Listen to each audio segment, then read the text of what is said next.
Apple and Google's antitrust suits, which has been developing for over a year, and Yeah. is sort of started with a small group of developers that were kind of pushing back against Apple and Google's practices within the store and making it extremely difficult to not make money, but share a lot of the revenues, and having to deal with the amount of control that exists within their marketplaces. Yep. Uh, Epic and a small group of large developers have also pushed on this more recently. Not just game developers either. Yeah, no, You know, Spotify's part of it as well. Yeah, app developers really. Yeah. yeah, Yeah. yeah, because it's not specific to The games, games industry. but Right. games that, especially games that have either a lot of in-store purchases or subscriptions, are all Yeah. subject to that 30% tax. Tax. Yeah. And that includes Spotify, who has to give 30% of its rev share to Apple before it starts doling out to its artists and whatnot. So yeah, there's a lot going on there. Both are antitrust case in some capacity, and there's some movement on it this week. So we'll talk more in depth there. So with that summary, what was the first major action that we can report on this Yeah. week? It sounds as though Apple offered a kind of I don't want to say a plea deal, but a settlement offer where, this will allow the idea is Apple says, what if we give you a little bit, here's an olive branch. Let's make a few concessions and then we can agree that we'll drop the case, right? We've gotten something out of this. It's part of the back and forth of a negotiation so that this doesn't go to in front of a judge and get arbitrated one way or another legally. Instead, they kind of make a legal arrangement that is overseen by a judge. But if both parties agree, it doesn't become a full blown court case. What Apple has suggested here is that they will make a few concessions. First of all, they will allow um, developers to contact customers. So in this case, it would be like, let's say Epic could contact customers, game players, and say, hey, here's how you can buy the V-Bucks or some aspect of the app, something that you get out of it outside of the app ecosystem. And if they're able to do that, then they can get people to, excuse me, pay them outside of the app and therefore skip the 30% tax that Apple takes on transactions that are committed through their app store. I Uh, should add that with any of these stores, you usually have no contact with the customers that are making purchases. You don't have that information. That's all yep. contained within the respective platform. So Apple allowing them to reach out to customers is a step in the right direction. Although Yeah, that doesn't fully address the problem. it doesn't. And also the customer has to opt into it. So it's not like Epic could just say, "Oh, hey, everybody, you can buy stuff this way too." The details remain the same though, and I think that everyone's pushing against in these lawsuits, which is purchases that happen on device through the app must still go through Apple's payment system, and Apple still takes the 30% cut.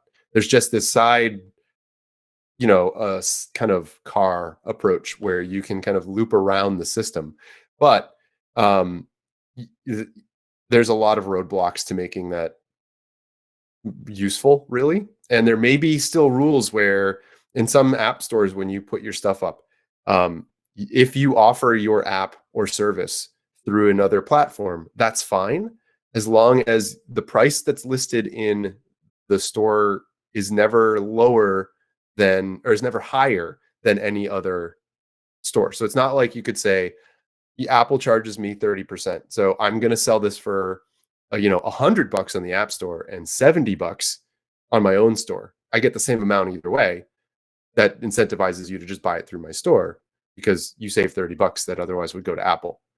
Which, by the way, was a tactic that Epic used Yep. early on in the Apple case, where they were starting to notify people. It's like, if you want to get this game cheaper, Yeah. go directly to our store where you can make the purchase, and everything's subject to a 30% discount there, to try to get people to used to buying it outside of there, and to make known that Apple's taking 30% of the Yep. revenue out of Epic's hands.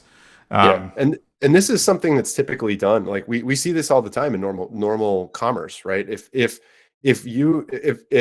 the United States taxes some import from China, let's say, it's offloaded onto the customer. And in this case, they're setting up a rule that says, no, you can't offload that onto your customer. You have to make sure that your price is the same outside of us as it is out there. Like technically, they have no control over here, but they can kick you off of the store, and then you have no access to the Apple ecosystem. So that's that's part of this whole monopolistic thing. Like it's you either play by our rules or you can't play. And that's what a lot of these people are kind of fighting against here. yeah, so Go ahead, there's Jesse. a couple other items from the proposed Mhm. settlement, and that is allowing some more subscription options available to customers, or to app developers, because app developers I think, have to fit within a given pricing structure that Apple provides, and it limits their flexibility. So that was another thing that was opened up to them as part of the settlement. Um, and the other thing is that they promised for at least 3 years they will not increase the commission, which was, to be fair, dropped to 15% after the Epic case started. When they talk about their commission from 15%, right? Um, that has a massive asterisk next to it, which says for companies that make $1 million or less. Epic makes way more than that. So they're exempt. They have to pay 30%. So in theory, once your company on the books makes more than $1 million, you're now in the 30% tier total. I was surprised at this one to hear that they were considering raising it again. Like, this is an olive branch that they offered. Why? They haven't moved the 30% forever. They've made this 15% to say, sure, if you make less than $1 million a year, we'll give you, the you'll have more income, and hopefully that'll get you up to that $1 million a year. But only for a year. And once everything's cooled down, everyone's forgotten about it, we're going to slowly raise that back up to 30. Is that what you had planned? Like, that seems a little bit weird. This seems like them just saying like, oh no, we'll add a guarantee that it's like easy for them to offer because they probably weren't planning on changing that anyway.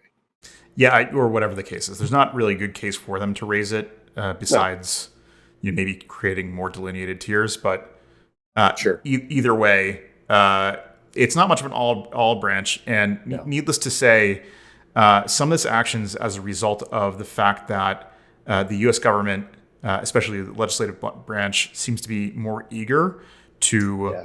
pursue antitrust cases, not just against Apple and Google, but against a whole plethora of businesses that have had anti-consumer practices in the past, and have caused issues for people. So there's impetus for both Google and Apple, and anybody else that's running some sort of app store for a mobile platform, to take action at this point. Because if they don't, and the olive branch isn't good enough, then it may motivate the legislative branch to take action and to start pursuing antitrust cases. Just like another country is doing right now. Right, and this actually brings to the second point, which is what's the next action that was taken that Yeah. kind of adds fuel to this fire. Right. So the legislative branch or parliament, I don't know the structure of the government in South Korea. Um, they've created a law that is a bill or whatever that just needs to be signed. It's been voted through, and it's going to reach the I think it's prime minister of South Korea. Is it the leader of South Korea? Like, it's just going to hit her desk, and if she signs it, it becomes law. And this law would effectively make it so that Google and Apple would have to open up their app ecosystems to allow for other ways of at least payment, possibly even application install. Google has actually officially made a statement at Korea, which was saying that this is anti-competitive behavior, or anti-consumer behavior, that is going to hurt the consumer and make the App Store more dangerous. Yeah. Apple has refused to comment so far. They may have today, but as of yesterday, they had not. They threw out a press release or something like that, a statement before the ruling that just came out, or this development, that basically said it said the proposed Telecommunications Business Act will put users who purchase digital goods from other sources at risk of fraud, undermine their privacy protections, make it difficult to manage their purchases, and features like Ask to Buy, which is a parental control thing, and parental controls will become less effective. We believe we believe user trust in App Store purchases will decrease as a result of this proposal, leading to fewer opportunities for the over 482,000 registered developers in Korea. Sure. And that's actually a fair point to say that there are parental controls that, it may be someone offering an app store would, or a non-Apple app store would kind of sidestep, and other features. On the same token, it's not inconceivable that Apple couldn't just extend the APIs that allow for those types of controls to these other app stores and say, okay, the new rule is if you are an app store and you allow people to install apps on the devices, here are the restrictions that you have to abide by, which is things like you must integrate with these core OS systems to enable the OS to operate as users expect. Right. It's to me, it sounds like saber rattling, right? Like, Yeah. oh Yeah. no, like you're going to lose your privacy. Let me talk to what the consumer would be concerned about to see if they can get the consumers to back the pressure Apple is putting back on these governments. I don't think it's going to work. I think large tech companies have made a lot of citizens upset because the growth, the power that they now wield and use to influence has gone from the territory of like, you've given me a device that makes my life easier to your device is making my life harder now. And not, that's a pretty sweeping statement, but clearly tech is getting pushed to its back foot and getting put in more of a defensive position than it ever has before. At least this modern wave of new tech companies. Apple gave their response, but I think something that's interesting to note here is that lobbyists for both Google and Apple have been pushing against lawmakers and essentially arguing that not on the merits of the case, but saying this violates a trade agreement between South Korea and the U.S. That is built specifically so that they can't enact punitive measures against any U.S. company, which seems pretty ridiculous. So, I don't know the details. yeah, no, I mean, neither do I. I mean, these traded deals are enormous and have tons and tons of paperwork that goes with them to detail consequences. Yeah, but that's what they're trying to use as their wedge. I don't know if it will work, but they can be like, oh, it's anti-consumer, blah, blah, blah, but it's anti-business, and that's what they're actually pursuing with the lawmakers. How do you think that, or what do you think this means for the antitrust suits, and what does it put Apple and Google at in terms of how they're going to have to respond to these antitrust cases? I mean, I think what we're seeing here is we're building towards almost an inevitability. The thing is that if this suddenly becomes a legislation, I think the walls come down for these things. There's very likely going to be a period of instability, and I say not instability of like the OS is going to crash all the time, but more of like Wild West again about you're going to see, oh, here's like 500 different app stores that just popped up, and they've made different deals with different, with major apps. Because they got sweetheart money deals, right? And that's the only way to get your favorite app or whatever. So there's going to be this rocky situation where, people are trying to scramble to make the money that they can and figure out what happens, and how that shakes out is anybody's guess. It feels like with these concessions that Apple and Google and presumably Google are trying to offer, these olive branches, it's like, please let us hold out as long as we can on this and just lengthen the amount of time before they hit that kind of legal wall that it feels like is almost an inevitability.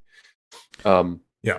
I mean, it certainly feels like at least with this presidential administration, that antitrust lawsuits and the return to prosecuting bad business practices seems more inevitable. Yeah. There's been a couple of actions already taken that have pursued this with like telecom companies. It seems inevitable, in the approaches to trying to settle and not have law being cast might be a way for them to avoid more damaging ramifications. So we'll see how it goes. I'm sure it's going to continue to develop, but I think it's particularly interesting because it has a huge impact on consumers of the stuff, plus the like commercial aspect of developers working on their platforms and being self-published. So we'll keep you updated as it happens.